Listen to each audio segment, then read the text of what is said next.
A very, very warm welcome to all the participants attending this master class. And a special thanks to the speaker of this master class, Professor Dr. Naresh Singh.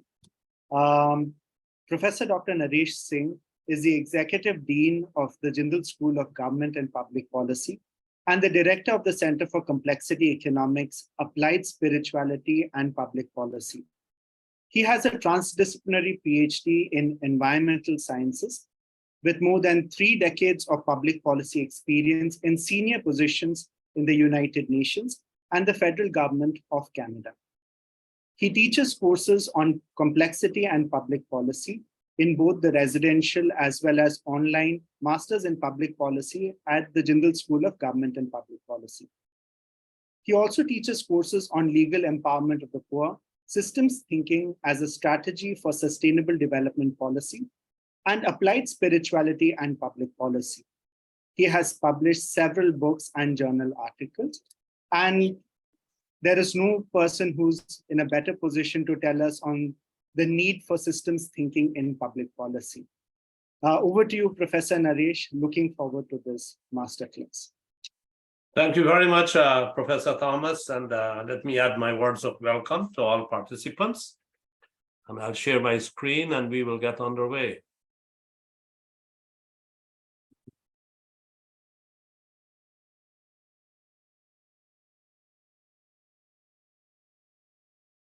Okay, here we go. Right, hope you can see my screen. Yes, Professor. All right. So let's get started. Okay, so today we will talk a bit about systems thinking and policy. We will first of all talk about public policy in general. What is public policy? We will start at the very beginning, but we will move fast from that onto systems thinking. We will also look at what is the need, how public policy has evolved over time, but not only public policy itself. The real issue is how the challenges that public policy must address have evolved. So public policy, as most of you know, might be a proposal or a set of elements like laws, regulations, guidelines, actions, and so on that are intended to solve real-world problems. Typically, these are done by government, sometimes done in coordination or co-production with citizens. When you implement public policy, which is typically done by the bureaucracy of a government, we sometimes use the word public administration for the side that has to do with public management. But most courses nowadays are focused on broad public policy, including public policy implementation. We need to recognize upfront that public policy, the process of public policy, is a complex political process in which there are many actors, such as elected politicians, political party leaders, pressure groups, civil servants, and so on. And these many actors have all kinds of interrelationships and connections among them. If you trace the history of policy analysis and you look at the definitions, Dunn, who is a well-known authority in this field and wrote one of the early books on policy analysis in 1981 and another one in 2017, you will see that the policy analysis has remained essentially the same. That is to say that it is an applied social science discipline using multiple methods of inquiry and argument to produce and transform policy-relevant information. So that was the 81 definition, right? And when you look at it in 2017, which is the second bullet, you see it is quite similar. However, he now adds that it cannot be reduced to the theories and analytical routines of microeconomics, rational choice and so on, nor of politics. So public policy builds on those, but cannot be reduced to either of them. And that is important to note. It adds a certain value in its own right, as it requires more than the analysis of power, rule, and authority, or political economy, of who gets what, when, and how. Public policy goes beyond that. So that's the first big point to bear in mind. Now, traditional approaches to public policy use the policy cycle, which started out with problem identification. Then you have to get on to the public policy or the political agenda. And then you looked at a bunch of options. You will typically, ministers become involved in the decision-making, look at the policy options, agree with the bureaucrats on what policy options they pick to implement. And so you then have implementation and finally monitoring and evaluation. So that has been typically quite a linear approach, although we call it the policy cycle. And this works quite well and is still widely used. But it works well for problems in which the outcome is clear, where the world doesn't have many interconnections. That is to say, it is relatively deterministic. We can determine quite clearly what will happen, and we can use evidence-based approaches. So when we have a situation in which you do not have many interconnections leading to complexity, then these traditional approaches work well. But they don't work so well when you have a situation like this.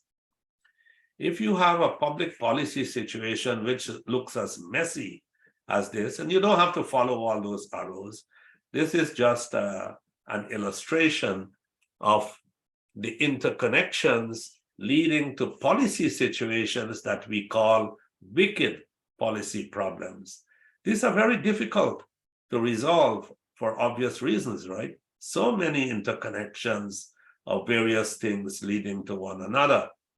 Of course, in public policy, some people make the mistake of identifying one of these, pull them out of this mess, then have a neat little clear approach to solving that problem, forgetting all these interlinkages. When you do that, you are not likely to have a long-lasting solution. You might get a solution which appears to be working. It will be temporary, it will be short-lived, because all these interacting factors are going to come back to interfere with the solution.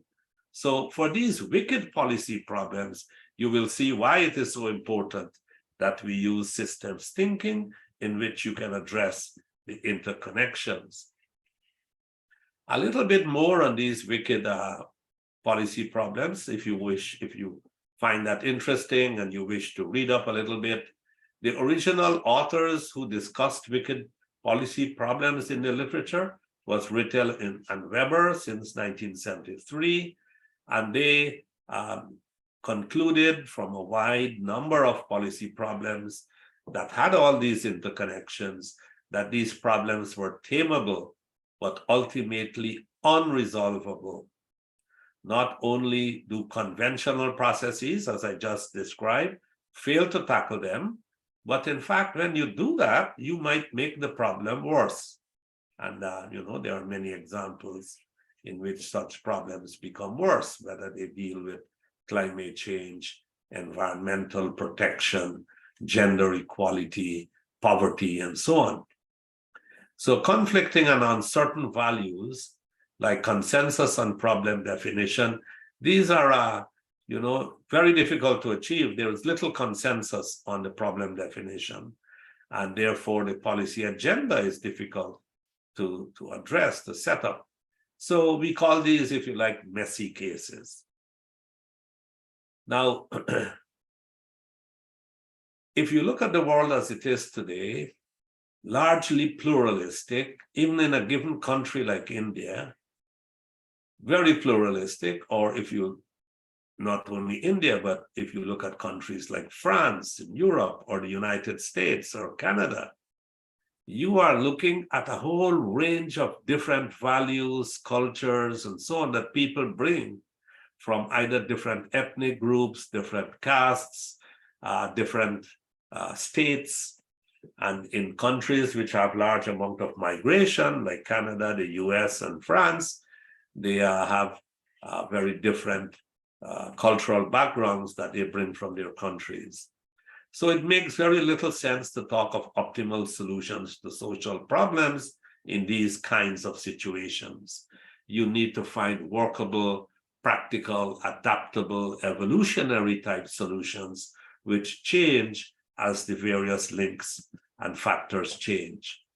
Now, very recently, Brian Head from Queensland in Australia put out a nice book on wicked policy problems. In fact, it is called Wicked Policy Problems. And in that book, Brian Head, who is a professor at Queensland, says that in the case of most wicked problems, evidence-based approaches cannot work for several reasons. And he summarized them as the following. As you can see on this slide, that evidence is always incomplete for complex and evolving issues. The evidence includes many forms of different knowledge, and these different forms of knowledge are very often rather inconsistent. They are typically value-laden, as we just discussed. And evidence is inevitably, when governments look at making policy, they tend to cherry pick. What we mean by cherry pick, they look at the evidence that's most available to them, and that people will be able to rally around. So they pick those, and they don't pick the full set of evidence that you need to use. And most likely the problem will have a technical component that you want to address. And then you will turn to technocrats, experts in science, engineering, IT, digitalization, and so on. And these expertise have their own way of making decisions that are not necessarily the democratic public policy way. And so again, you have kind of inconsistent behavior. For several reasons then, as you can see, these real world problems, while we love to say evidence-based policy is critically important, yes, it is, but it has lots of challenges and difficulties, which we will learn about how to address them today. Now, what I want to share with you is that in today's world, which we call the Anthropocene, the world is in a situation in which humans are having a very large impact on the planet. And therefore, we would need to address how to deal with policy problems in that kind of situation. But the world itself has also become what we call VUCA, V-U-C-A. It has become volatile, uncertain, complex, and ambiguous. Most of the world, if you look at it 100 years ago or even 50 years ago, we did not have as rapid information systems, technology exchange. Web 3.0 did not exist. In fact, 60 years ago, one would say the internet itself is just about 40 years old, or even less than that. So this interconnection and the rapid change, we all saw what happened in the pandemic, right? It started in one particular location, and within days, the world was under lockdown impact. So we have a world that is dynamically interconnected and changing. It is what we call non-linear. It is self-organizing, and it has many feedback loops, as I just explained. So on the one hand, the world is more VUCA, volatile, rapid change, uncertain. And we have different types of uncertainty, which you learn about when you do systems thinking. Due to lack of knowledge, due to random behavior of the world, or radical uncertainty, which is inherent in the systems we work with. So a fascinating world. It doesn't make the world necessarily more difficult. It is more difficult if you have the wrong tools. So if you do not understand how to deal with systems, you will find it difficult. But when you learn these techniques to deal with public policy, it becomes quite fascinating. So we have this situation of a world that has changed a lot, and we also have a situation in which we have to tackle big problems in which humans are having a big impact on the environment. Climate change, everybody knows about now, species extinction, pollution, and so on. And on the economic side, of course, we have inequality, social exclusion, and so on. So then let's see what are some of the solutions. So let me start at the very basic level and share with you what is systems thinking. So first of all, like you saw in that picture I showed you, a system is really an aggregate of many parts, entities, interconnections, interrelationships, interacting with each other, right? As you saw in that picture. But that's not the whole story, you see. While these things are all interacting, because of these interrelationships, the system is much more than the sum of its individual parts. Those interrelationships gives the system properties that are not the sum of the individual properties or the properties of the individual parts. And that makes the system as a whole a different entity from its individual parts because of these flows of information, energy exchange, signals, and so on.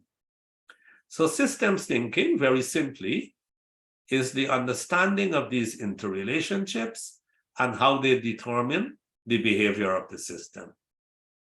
Once you have a way of understanding this, which you will learn today, you then can begin to make public policy in a way that has a better chance of addressing these issues. So why is this important to policy making? Let me give you a few examples. If you look at health issues, right, social policy in health or education, you will quickly see that in health, you have a wide range of actors, a whole range of variables. You start with, you have health policy making people, Minister of Health and the whole health ministry. You have hospitals, you have health centers, and many of these deal with disease rather than health, right? So the first thing you learn is in health policy is that health is not merely the absence of disease.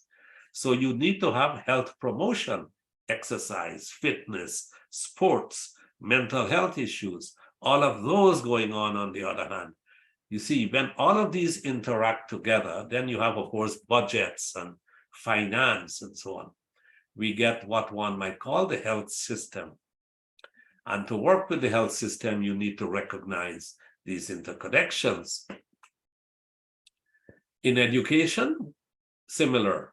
In economics, again, you have all these interconnections. You look at the microeconomic level and the interactions between farms, household, production, consumption, distribution, and so on. We don't have time to go into each of them, but this would give you an idea of how the systems are present in each area of public policy, whether it be social, economic, ecological, sustainable development policy challenges in which economics, social, and environmental interact together, make it really interesting, complex systems. Now, the OECD has concluded that there are certain things that you should not do. And these, you see, systems thinking in public policy is really important. Not only if you do not do systems are you not addressing the issues that you should, you might be really making a fundamental mistakes. And OECD has concluded that you should not insist on a single and agreed definition of the problem. Classically, that's what we were taught. Get a clear definition of the policy problem. When you try to do that, you are likely to strip away all of those interconnections. Distinguish facts from values. That's another area of a problem. You should not, if you try to distinguish facts and values and separate them out, you will find that you are again making an artificial construct, because these two interact. People's values are informed by what they know, and what they know is, in fact, they see the world through their lenses, through conditioning. So the facts are not naked, they are not separate from the values, if you like. If you try to set up a single metric for measuring and comparing options, again, you will strip away all those systems thinking. And if you seek to optimize around one promising option, again, you will make big mistakes. So the OECD, and I quote the OECD because this is a set of governance, this is not academics. They have come to the realization, or coming to the realization, that they need to apply a systems approach both to the system that is to be governed and to the governance system itself, how governments behave, as well as the policy problem. So this one slide, if you can, remember these, and you will see the shifts that is required from conventional thinking. I want to share a little bit with you, not much today, just to give you a little teaser into the work we do on complex systems, because the systems we are dealing with generally, and complex, when we use the word complex, it doesn't mean complicated. Complicated might be sending a rocket to the moon, a physical system that has lots of equations, computer models, and so on. But a complex adaptive system might be like bringing up a child or growing a garden in which you have many interacting variables, and the system cannot be predicted up front. You cannot know what the child will be when he or she grows up. If you don't take care of the garden, you have little idea of what's going to turn out to be. And so we use sense-making tools. How do we know that we are dealing with a certain kind of complex system? And I'll share a little bit about that with you. The first thing you have to understand is each one of us sees the world through the training we have had. You see, you're an economist, you tend to see the world largely in economic terms. You are a biologist, you see the world in biological terms. Yes, you will be able to appreciate other disciplines, but you are dominantly within your discipline. You need to recognize that that's what you are doing. And when you do recognize that, you begin to open up your mind to the fact that others have their own views of the world. That alone begins to help us to think in systems terms. So we have learned a lot now of how to do sense making, and especially in today's world where virtually everything is being run by algorithms, we need to get what we call thick data sets.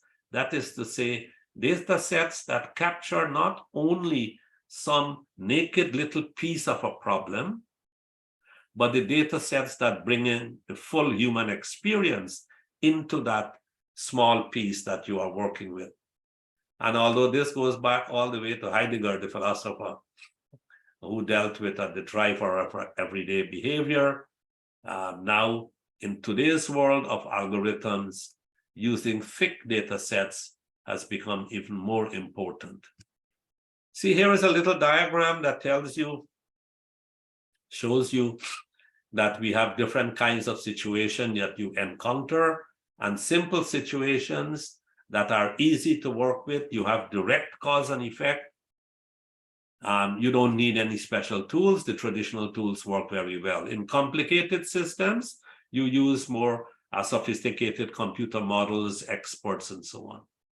It is in the complex area that we find fascinating, because now you can't use the traditional models.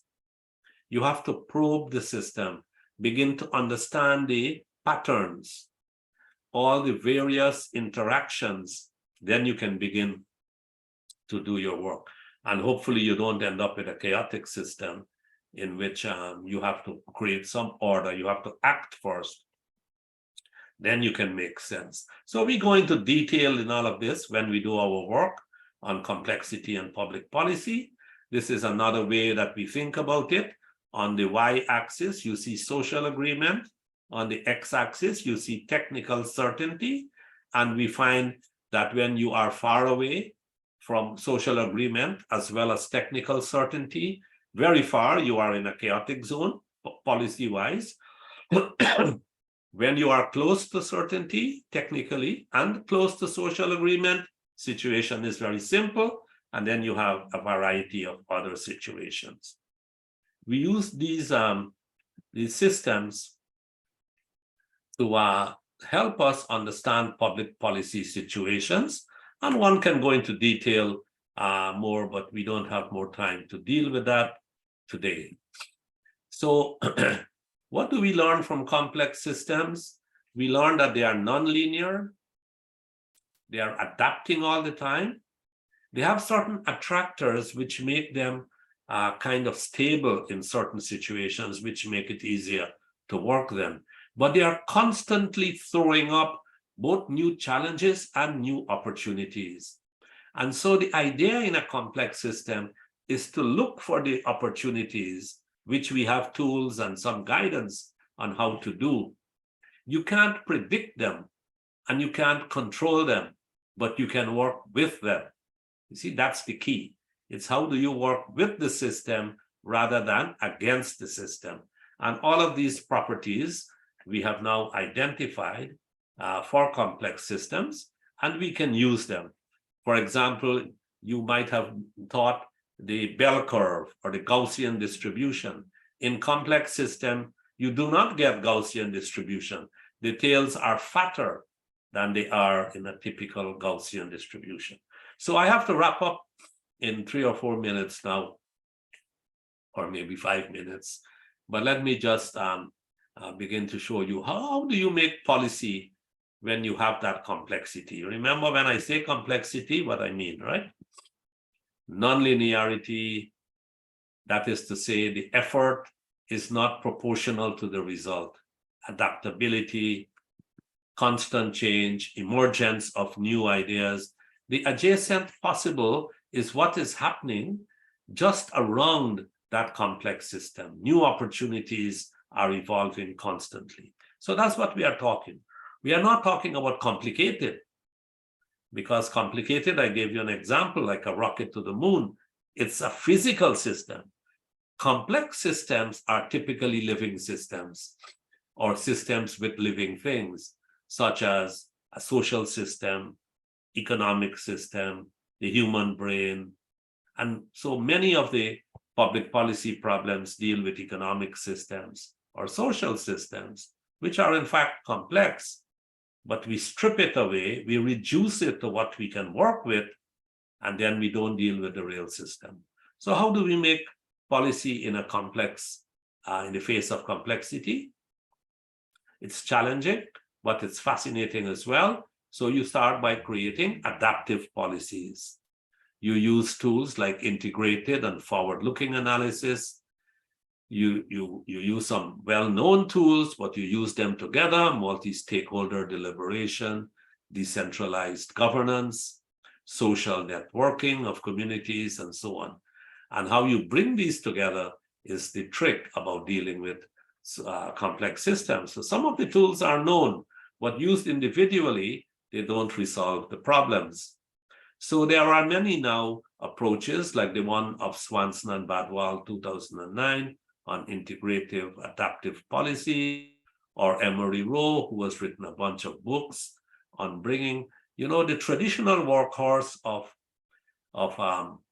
policy analysis, as we all know, is cost-benefit analysis. But now, if you bring in tools like narrative policy making, that is to say, how do you use stories, or in cases where you have local justice systems, you bring in information and insights from those, you couple that with the cost-benefit analysis, and you are better able to deal with complexity. Nowadays, we have some really nice, interesting tools. Design thinking, about everybody knows design thinking now. It's used in public policy. as it is used in private corporate settings, strategic foresight, scenario building. These are all tools that are widely known, used in public and private sector, and we can use them as well for public policy making in the face of complexity. Here is a whole range of systems thinking techniques. If you are interested, we can share the slide with you. And when you click on each one of these, like agent-based simulation, causal loop diagrams, and so on, scenario analysis, they will take you to a write-up on how to use these particular systems. So in this slide, I just wanted you to know that we have a large number of tools. When we couple that with sense making, it gives us ideas on which tools will be most applicable, so that you can really have a lot of fun doing systems thinking in public policy. Here is another diagram of when we apply systems thinking in conflict. I have worked in the Syrian conflict situation over the years. This diagram was produced by another group, the ARC, an NGO, and they did a systems analysis of part of the Syrian conflict. Fascinating. And they have about, I don't recall, 5 or 6 of these subsystems. And when you bring them together, you get a really complex and a rich picture in which you understand more clearly what's going on. Those little R's that you see there are reinforcing loops. They are making the conflict worse. And that one little B that you see is a balancing loop. It is dampening the conflict. When we do such an analysis, we know that if we want to intervene, it will be better to work with that balancing loop, because you will have a greater impact from your effort. Just a little example to show you when we work in any complex system, whether it be conflict, whether it be sustainable development, and so on, we can do these systems analysis, which provides deep insights into what we go. And now the final slide, we'll wrap up on this. I wanted to give you a sense of when you do evaluations. Now, evaluations, as you know, are a very common part of the policy cycle or the program cycle. Any development program that you have, or public policy or project, when you implement it at the end or halfway through, or sometimes continuously, you have to monitor and evaluate in order to know whether you are going along the right track and you are going to achieve the results. So traditionally, these evaluations on the left-hand side of the slide, they measured success against the predetermined goals. They rendered definitive judgments of success or failure, and they aim to produce generalizable findings so that others can pattern their project similarly. But this approach also creates fear of failure, because the manager of a particular project, when he or she knows that evaluation is going to be done, they get nervous because it's about judgment. In complexity-oriented or systems thinking evaluation, now we develop new measures and monitoring as the goals emerge and evolve. You can't do it any other way because the system is evolving, as I just shared with you, right? Now the purpose is to provide feedback, to generate learning, to support direction, and then to affirm changes in the direction. So now we aim to produce context-specific understanding that informs ongoing innovation in the system. And it really generates a hunger for learning. So while traditional evaluations will say, you know, we are going to do an evaluation for both accountability and learning, that's normally a myth. You can't use the same data set for accountability and learning. You have to use separate data sets. They might be connected, but they are distinct. And when you do complexity-oriented evaluation, you can see how it changes. I find it much more fascinating. And I've done quite a bit of these. It's really great stuff. I've also done some of the traditional ones, and they're really boring. But that's my thoughts. So there you go. I hope you have had it's been a short but quick overview of some of the fascinating things we do when we study systems thinking in public policy. I will leave it at that, and I'll be delighted to answer any questions that you might have or any comments. Thank you, Professor Naresh, for this really fascinating lecture. We have several questions, and I'll try and paraphrase some of these. We can take these questions one at a time, if that's okay with you. Yeah, let's start like that. And Okay. if time is running out, then, we will cluster them. But let's start now with one at a time and see how it goes. Okay. I'm clubbing a couple of questions. So the very first question is, typically complex policy models are constrained by how people perceive the interconnections, various interconnections. Now, this may be as good or no better than any other approach if it's incomplete. And often time is a critical factor in making policy. From that perspective, do policymakers have enough time to engage in something which might not be any better than other approaches? Excellent. So a few things. The first one is participatory public policy and participatory design of programs. When we started participatory work in development work or in evaluation and so on, everybody cried out that this is taking too long, it costs too much, and public policy people do not have that time and those resources to do participatory evaluation, participatory development, and so on. Over time, and it's now 30 and 22, I would say 52 years of professional experience in participatory approaches. Now the world has adopted it, and we all do participatory approaches in most social situations. In fact, if you don't do a participatory approach, you will be criticized right away. So it has become integrated in the way we do business. When you think about something that is not yet adopted, it appears that it's going to be more time consuming and more resource consuming.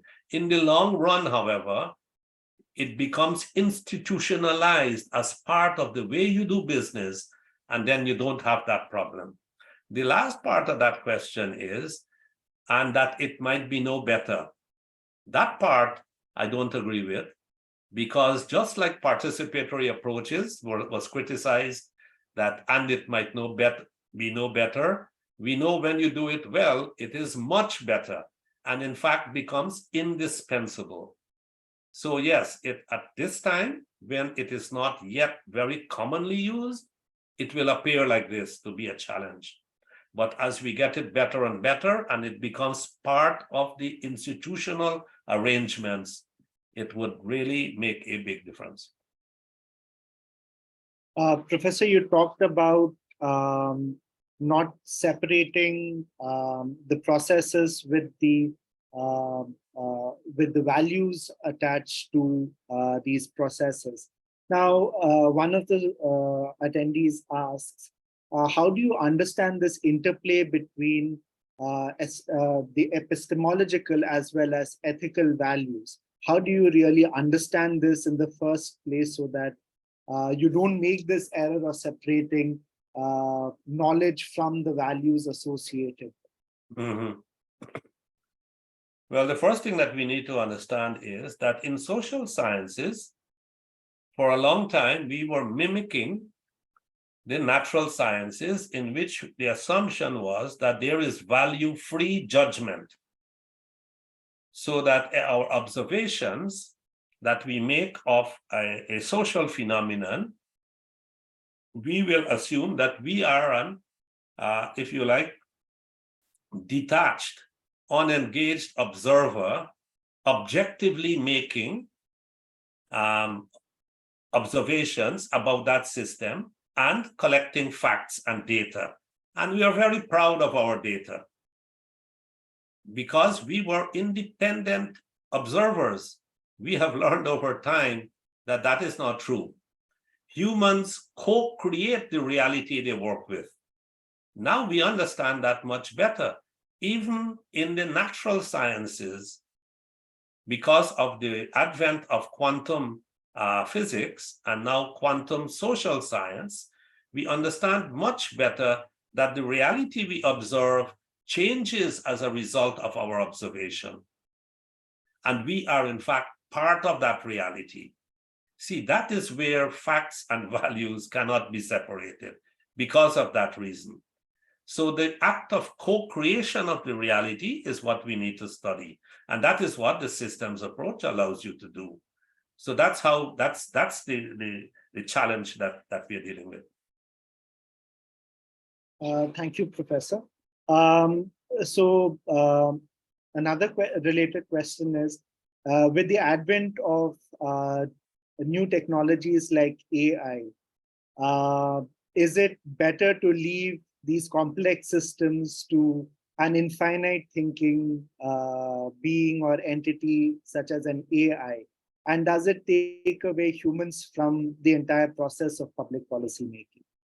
So what do you have to, what are your thoughts on this? Are public policy analysts on the way out if we start thinking about complex processes, or is there something that policymakers still have to contribute? Fascinating. Like all of us, I'm also intrigued by what AI will do to us. So the first point I should probably make is not whether AI will take public policy, the complexity out of public policy, or whether it will take public policy away completely and humans don't have anything to do.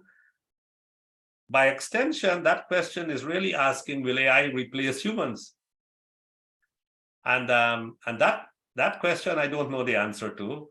It might be that humans don't have much to do anymore, and maybe it does not. But let me say that right now, I'm working with one of our research assistants at our center, and we are looking, and we're going to write a paper very soon on AI and public policy.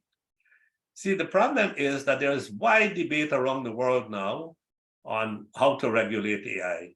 Sam Altman, as many of you might know, interested in AI, visited India a few months ago, met with Prime Minister Modi and with many others. And what he was arguing for, oh, by the way, Sam Altman is the head of OpenAI. And he was arguing and begging governments almost to begin to regulate AI. So we are at the point at which the AI guys who are generating ChatGPT is from OpenAI, for example. They are saying, look, this thing is potentially very dangerous for two reasons. One is now AI can write its own code. So it has been trained to write its own code. That means it's going to be able to do anything at all, right? Because it will be able to write a code that generates action that is going to do whatever it wants to do. So on the one hand, it can have unlimited and completely unpredictable evolutionary trajectory. The other danger is, of course, that the bad guys, so to speak, get their hands on these algorithms and can generate lots of trouble in the world. Banking systems can crash. Even wars can be fought using AI-driven technology. So the issue is public policy's role is regulation of AI. That's where the role is. And it has to co-evolve with the AI systems. So what we are doing right now is we are doing first a literature review of where the regulation is, and then we will look at it through a complex adaptive systems lens, because the AI evolution is a complex adaptive system for us. And then we will say, maybe public policy or regulation is now being made by traditional methods in a deterministic way. So we, in our paper, will ask the question, what can we say to governments on how to deal with this apparently unregulatable phenomenon. So I believe the question whether AI will replace humans in everything, I don't know the answer to that. But what I do know is if humans are still having any role or action in public life, they will need public policy. Thank you, Professor. That was deeply insightful. Just to share an experience, I was engaging quite actively in using ChatGPT for a lot of policy analysis over the summer. And one thing that struck me was that we'll never know of the capacity or the capabilities of AI unless it's completely unleashed. The systems that we have, even the best ones like OpenAI, are restricted by the fact that the AI is still not completely swiftly connected with the internet and the World Wide Web. And its information is based out of an image of September 2021. A lot of the questions on what AI can do will never be realized unless we completely let it loose. And if we do, we never know what AI will do to us. Right, exactly. Exactly. Although I understand that GPT-4 is now connected to the internet, so. No, it's in a very limited way. It's not efficient. It's not very efficient. I really struggled with that. And eventually— But 5 might take care of it. Sorry? GPT-5 might do that. Yeah, probably. But let's see if we live to see GPT-5. But in any case, that's a fascinating area of work, the interconnection of these AI algorithms and public policy. Yeah. Professor, moving on to the next question. One of our attendees asks, how do you balance the weights that are given to various interactions in a complex system? How can we know whether the weights that we assign are optimal? Is there some way to backtest the impact of policy and sort of reweighing these various channels and loops? Right. And the answer to that is yes. You see, let us take 3 of the tools that I shared with you: design thinking, scenario building, and strategic foresight. If you take these 3, in design thinking, as many of you will know, the way you do design thinking is, the first thing is that you form an empathic relationship with the would-be beneficiaries of that policy, and you engage with them. And people begin to, you get people's emphasis and weights and their priorities through that empathizing process. It is then that you begin to move towards a problem definition. So you build in from the very beginning where the weights and the priorities and emphasis should be. So by the time you get to the design stage and the prototyping and the testing, you are able now to test various weights to see what will be giving you the kind of result that people are looking for. So throughout that process, from the beginning of the empathic stage, those weights from a social perspective are built in. If you use a traditional approach, you don't have that opportunity to integrate the weights, and then you do it in what I would call an almost artificial way.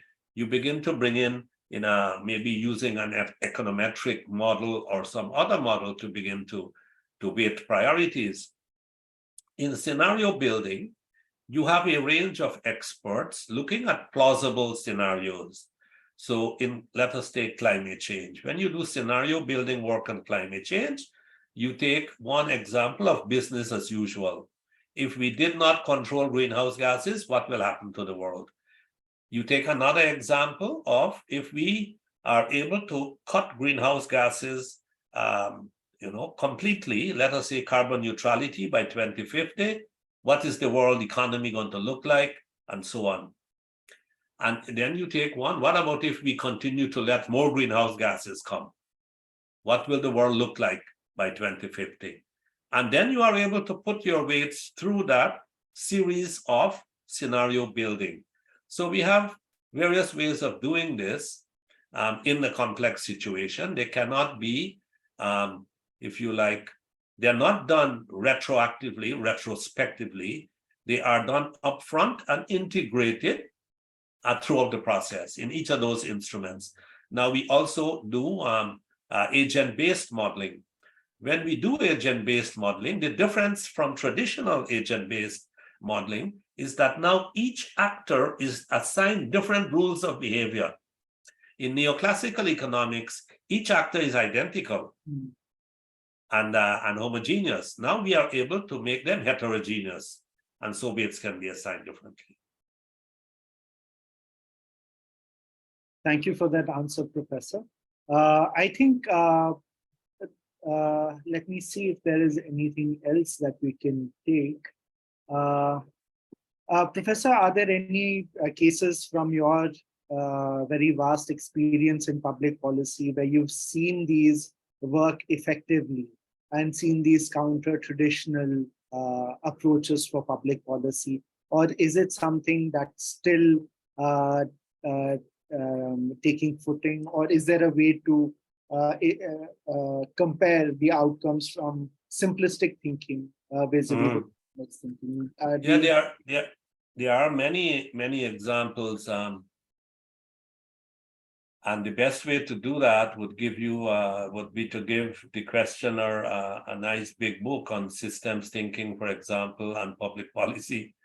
If you look up systems thinking, well, the book by I think it is by Geyer and Kearney. It's called Handbook of Complexity and Public Policy. There are 2 or 3 books by that name. If you Google that, or you go on Amazon or a library, you can find that. But let me give you, so there are many examples. It's not new. This work has been going on for 50 years or so, but it's very slowly developing for the various reasons we have been discussing. Let me give you a classic example. I live in Canada as well as in India. And so I've been living in Canada for 30 years and working on these problems. The East Coast fisheries, Canada, as many of you will know, has a large cod fishery on our East Coast.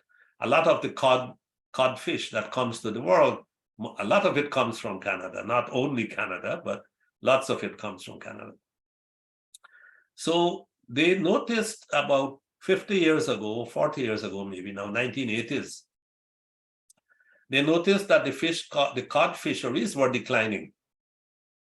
And so they got these guys to study and to make models of what is likely to happen if they continued with the same fishing practices, and what kinds of policy change would be required to ensure that the cod fishery remained viable.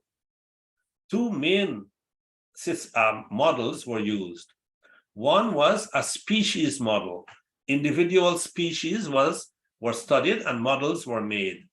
Another one by Peter Allen was a complex adaptive system model, which looked at the entire ecosystem. Canada, in its wisdom, the fisheries department at that time, being much more comfortable with the traditional systems, as most of the world continues to be, adopted this single species model approach. The result was a complete collapse of the cod fisheries of Canada. Now, when they compared to what the complexity model had suggested, which was not complicated at all, but was a different model on using a broad ecosystem model, it is most likely that we would have had a thriving fishery model up to now. We are still struggling, we being Canada, to get that fishery back to viability. That perhaps is the most dramatic example, which clearly pinpoints the difference between these 2 approaches. Thank you, Professor. And with that, I'd like to close the session. And thank you again for this tremendously informative and interactive session. As I'd mentioned right in the beginning of this interaction, that Professor Naresh Singh teaches a course on complexity and public policy in the online Masters in Public Policy that is offered by OP Jindal Global University over Coursera. And you can use a lot of the things that you learn in his program to consolidate the information and the courses that you have learned, other courses that you've learned in the program. And you also get the opportunity of applying that for your dissertation work, which is an essential component of completing your master's in public policy at the Jindal School of Government and Public Policy. So for students interested in the program, please visit the Coursera website. The Coursera website also gives you the opportunity of accessing earlier webinars that we've held. And I hope that you find these sessions informative. Thank you, everybody. Thank you for joining in. And thank you again, Professor Nadesh. Most welcome. It's great to be with you. Thank you.